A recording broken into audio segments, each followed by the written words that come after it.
আগামী 23শে মে কৃষি উন্নয়ন পরিবেশ রক্ষা নাগরিক সমস্যা নিয়ে তারুণ্যের ভাবনা শীর্ষক সেমিনার এবং 24শে মে তারুণ্যের রাজনৈতিক অধিকার সমাবেশ সফল করার লক্ষ্যে মঙ্গলা ইউনিয়ন যুবদল, স্বেচ্ছাসেবক দল, ছাত্রদল কর্তৃক প্রস্তুতি সভার আয়োজনে আজকে এই প্রস্তুতি সভার উপস্থিত আছেন সভাপতি হিসেবে শ্রী বিপুল কর্মকার, প্রধান অতিথি হিসেবে উপস্থিত আছে শ্রী অতুল চন্দ্র দাস, আহ্বায়ক বগুড়া সদর উপজেলা যুবদল।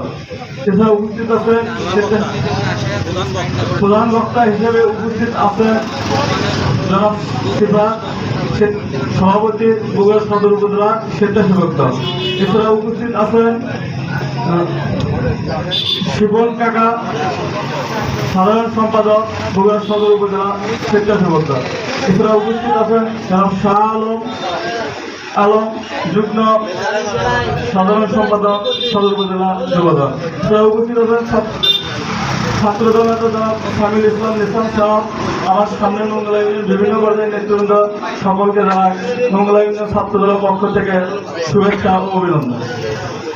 আজকে এই প্রস্তুতি সভায় আমাদের আগামী 24শে সমাবেশ হবে, এটা সফল করার লক্ষ্যে আমরা মঙ্গলা ইউনিয়ন থেকে ছাত্রদল থেকে বলতে চাই এই 11টি ইউনিয়নের মধ্যে আগামী সমাবেশে সবচেয়ে বেশি লোকজন আমরা নিয়ে যেতে পারি এবং উক্ত সমাবেশ সফল করতে পারি। এই বলে আমি আমার বক্তব্য শেষ করছি।